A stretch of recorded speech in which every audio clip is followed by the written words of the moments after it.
Princess Anne and Sophie, Countess of Wessex, are more willing to make the sacrifices needed to serve the Queen, and their image could not be further away from Meghan and Harry's approach to royal life, according to a royal author.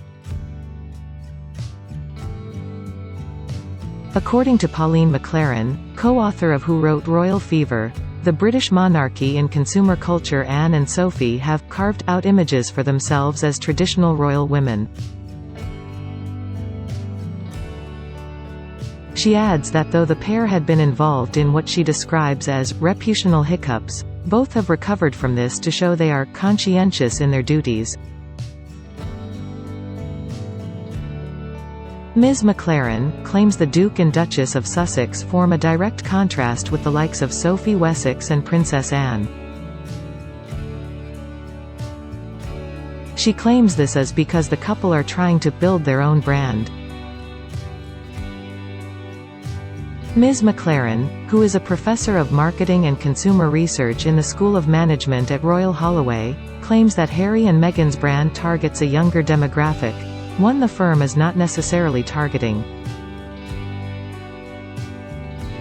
Professor McLaren also adds that while Anne and Sophie steer clear of controversy, Meghan and Harry put across their own identities even when it may have been judged inappropriate. Pauline McLaren told Express.co. UK. Both Sophie Wessex and Princess Anne have been steadfastly loyal in their service to the Queen, and both maintain a dignified position in the public eye.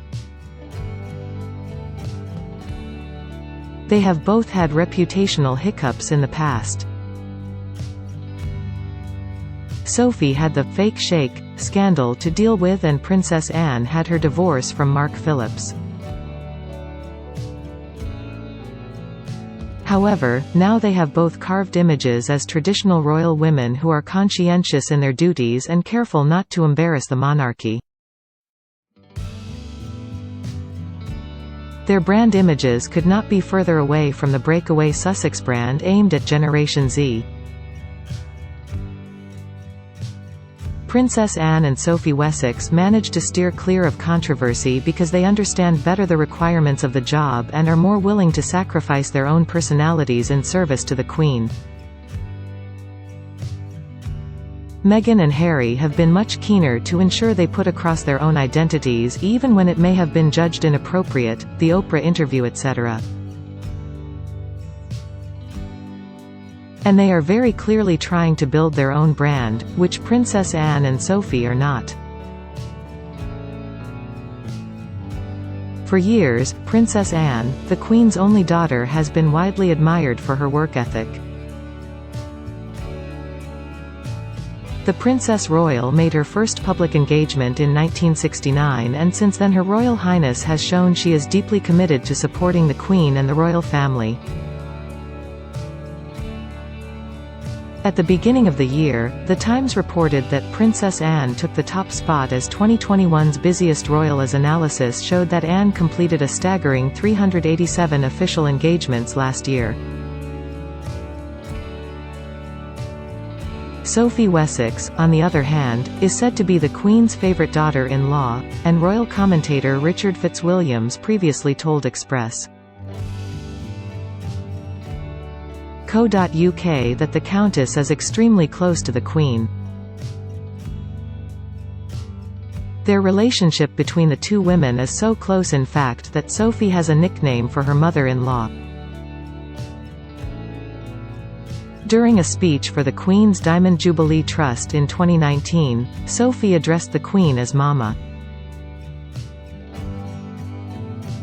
Last year, amid a tumultuous time for the firm, which saw the Duke and Duchess of Sussex and Prince Andrew stepping back from royal duties and the death of the Queen's husband, Sophie emerged as being one of the most reliable and committed members of the royal family.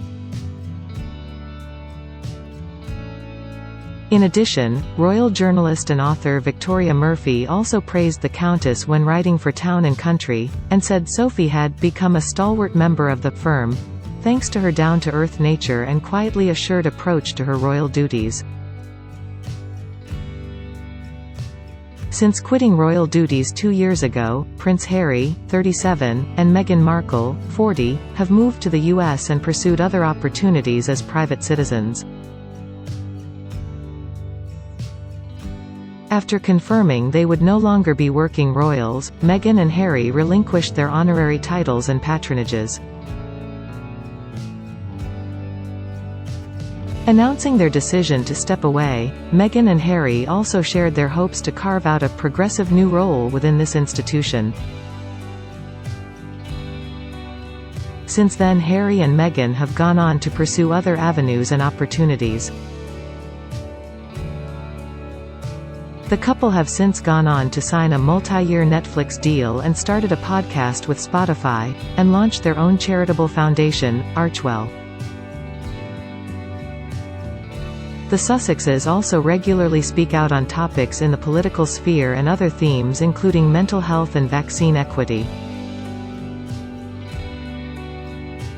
The couple has also appealed to a younger market than established members of the royal family, through appearances on prevalent U.S. chat shows which are popular with Generation Z and millennials. In November, the Duchess of Sussex appeared on The Ellen DeGeneres Show and further distanced herself from the royals by commentating on a political issue. Also last February, Harry appeared on The Late Late Show with talk show host James Corden where he opened up on life in the U.S.